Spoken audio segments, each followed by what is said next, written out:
Assalamualaikum warahmatullahi wabarakatuh. Kami dari kelompok 10 ingin mempresentasikan hasil kerja kami, yaitu analisis PT Bank Mandiri. Oke, selanjutnya itu company profile. Bank Mandiri didirikan pada 2 Oktober 1998 sebagai bagian dari program restrukturisasi perbankan yang dilaksanakan oleh pemerintah Indonesia.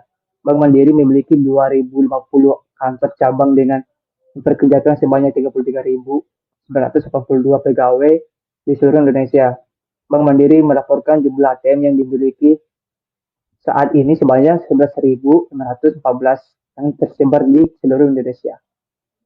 Sampai dengan tahun 2013, Bank Mandiri telah memiliki 7 kantor cabang di luar negeri, yaitu Simon Island, Singapura, Hong Kong, Shanghai, London, di Timur Leste, Mandiri Internasional, dan di Kuala Lumpur, Malaysia. Selanjutnya, merger. Merger dalam konteks perusahaan mengacu pada proses penggabungan dua perusahaan atau lebih menjadi satu identitas baru. Dalam merger, perusahaan yang ada secara sukarela memutuskan untuk menggabungkan bisnis mereka untuk mencapai sejumlah tujuan strategis. Konsolidasi. Dalam bisnis, konsolidasi terjadi ketika dua atau lebih bisnis bergabung untuk membentuk satu identitas baru dengan harapan meningkatkan pasar dan profitabilitas serta manfaat menggabungkan bakat, keahlian industri atau teknologi. Konsolidasi dapat menghasilkan terciptanya identitas bisnis yang sama sekali baru atau anak perusahaan dari perusahaan yang lebih besar. Pendekatan ini dapat menggabungkan perusahaan yang bersaing menjadi satu bisnis koperasi. Pengertian metode kuantitatif dan kualitatif. Kuantitatif sebuah metode penelitian yang di dalamnya menggunakan banyak angka, mulai dari proses pengumpulan data hingga penafsirannya. Sedangkan metode penelitian adalah studi mendalam dan penuh dengan kehati-hatian dari segala fakta. Kualitatif, pendekatan penelitian yang digunakan untuk memahami dan menjelaskan fenomena sosial dengan fokus pada makna, interpretasi, dan pengalaman subjektif yang terlibat. Nah, metode ini bertujuan untuk mendapatkan pemahaman yang mendalam tentang konteks, proses, dan hubungan sosial yang terlibat dalam suatu fenomena. Lalu untuk risk management, pertama penerapan manajemen risiko terintegrasi. Kedua, kecukupan kebijakan, prosedur, dan penetapan limit. Untuk ketiga, kecukupan proses identifikasi, pengukuran, pemantauan, dan pengendalian risiko, serta sistem informasi manajemen risiko. Keempat, sistem pengendalian internal. Kelima, pengukuran risiko kredit. Dan terakhir, penerapan Basel 2 dan 3. Untuk inti laporan keuangan Bank Mandiri, untuk pendapatan terdapat 87,9 triliun pendapatan bunga bersih, 35,2 triliun pendapatan non-bunga. Untuk profitabilitas, dapat 57,35% BOPO Bank Only, dan 22,62% return on equity Bank Only. Untuk kualitas aset, terdapat 1,44% cost of credit, 11,71% loan at risk, dan 285% NPL coverage. Untuk saham Bank Mandiri sendiri, untuk hari ini naik sebesar 0,49% dan turun 23,88% selama 5 tahun terakhir. Untuk metode risiko analisis, implementasi manajemen risiko Bank Mandiri dilaksanakan sesuai dengan ketentuan dari regulator, yaitu dengan menerapkan pilar penerapan manajemen risiko sebagai berikut. Yang pertama, pengawasan aktif Dewan Komisaris dan Direksi. Yang kedua, kecukupan kebijakan prosedur dan penetapan limit. Yang ketiga, kecukupan proses identifikasi, pengukuran, pemantauan, dan pengendalian risiko, serta sistem informasi manajemen risiko.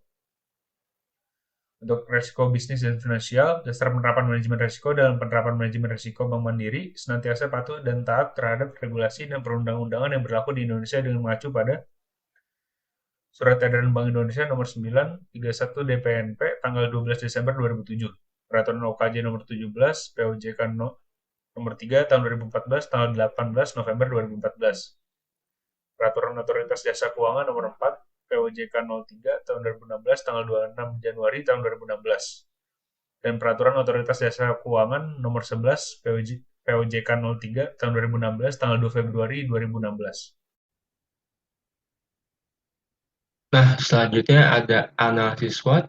Yang pertama ada kekuatan dari Bank Mandiri atau strength. Yang pertama ada peningkatan profitabilitas rasio. Yang kedua ada pengembangan dan penerapan alat pembayaran non tunai atau m-banking yang sekarang makin baik. Lalu yang ketiga ada pelayanan pengelolaan pengaduan nasabah yang sangat cekatan. Yang selanjutnya ada pendekatan intensif dengan customer dan dealer. Selanjutnya ada pengukuran standar layanan yang dilakukan secara rutin. Yang terakhir, Bank Mandiri ini sedang melakukan inovasi, yaitu memiliki branch digital sendiri, yaitu Smart Branch, yang terdiri dari Digital Box, Hybrid Branch, dan Upgraded Branch. Nah, selanjutnya ada kelemahan dari Bank Mandiri tersebut. Kelemahan ini atau weakness-nya yang pertama ada diferensiasi produk yang lemah, lalu ada leverage ratio yang sangat tinggi, yang terakhir ada limited access to international market atau akses yang limited untuk market internasional.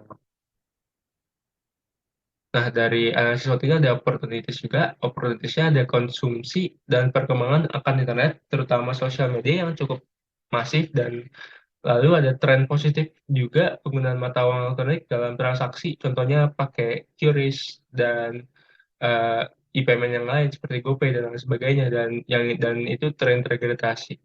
Dan selanjutnya ada perkembangan teknologi yang semakin canggih, contohnya Videotron, RFID, NFC, dan uh, RFID dan NFC ini pastinya sangat berguna, apalagi sekarang tol itu pakai e-money, dan banyak sekali toko-toko yang sudah melakukan NFC. Lalu yang terakhir ada jumlah penduduk Indonesia yang sangat besar. Oke, yang terakhir dari analisis SWOT ini adalah threats atau ancaman. Threats dari atau ancaman dari Bank Mandiri ini ada yang pertama ada ancaman pembocoran data seperti anak perusahaan BSI yang kita tahu kasus baru-baru ini ada pembocoran data anak perusahaannya itu Bank Syariah Indonesia. Lalu yang kedua ada adanya komputer dengan bentuk dan atau fungsi yang sama. Yang terakhir ada ancaman global seperti pandemi, resesi, atau keadaan politik sekarang yang uh, tidak menentu. Oke, selanjutnya ada analisis decision tree. Nah, dalam decision tree ini ada 4 kemungkinan. Yang pertama ada merger. Nah, dari merger ini kita dari saran kelompok kami melakukan merger dengan Bank Mandiri tidak disarankan karena Bank Mandiri merupakan salah satu bank BUMN terbesar apabila bukan nomor satu. Jadi tidak ada benefit untuk Bank Mandiri dan yang akan melakukan merger tersebut. Eh, Tidak akan ada benefit yang signifikan pada Bank Mandiri dan perusahaan yang akan merger tersebut karena untuk merger sendiri akan membutuhkan dana yang besar serta akan menghambat transformasi digital yang sedang dilakukan oleh Bank Mandiri sendiri ini. Karena ada merger ini kan ada halangan administrasi untuk restrukturisasi organisasi tersebut. Dan selanjutnya ada kemudian kedua atau konsolidasi. Melakukan konsolidasi juga tidak disarankan dengan alasan yang sama karena Bank Mandiri ini salah satu yang terbesar bank BUMN. eh, jadi tidak ada benefit juga untuk melakukan konsolidasi konsolidasi untuk Bank Mandiri ataupun perusahaan-perusahaan yang lain yang ingin melakukan konsolidasi. Nah, selanjutnya ada akuisisi. Dalam akuisisi ini juga kita tidak menyarankan untuk melakukan akuisisi kepada Bank Mandiri karena karena Bank Mandiri ini sangat besar, asetnya banyak, dan benefitnya atau ROI atau return on investment dari akuisisi Bank Mandiri ini akan sangat lama. Karena menurut carisaham.com, market cap dari Bank Mandiri ini 418,8 triliun atau kita bisa bilang saham keseluruhan 418,8 triliun. Yang angka ini yang menurut saya ini sangat besar. Kan awam juga ini sangat besar. Nah, yang terakhir ada decision tree investasi. Dari investasi ini kita sangat menyarankan untuk teman-teman untuk melakukan investasi kepada Bank Mandiri. Karena Bank Mandiri ini sedang proses tadi sudah dibilangin sedang transformasi digital dan ini belum terrealisasi 100%. Dan pastinya pas saat ini terrealisasikan transformasi digital ini akan sangat benefit untuk perusahaan dan ini akan meningkatkan nilai saham serta kinerja perusahaan tersebut. Kinerja perusahaan Bank Mandiri. Oke. Kesimpulan dari analisis ini, dari hasil analisis SWOT dan Disentri bisa disimpulkan bahwa PT Bank Mandiri sudah sehat karena semua core bisnisnya membaik atau kinerjanya meningkat dibandingkan tahun sebelumnya. Kalau tadi teman saya sudah dijelaskan. Dan salah satu contohnya adalah bebersih konsolidasi yang tumbuh 46,89% year on year di 2022 dibandingkan 2021 sebesar 28,03.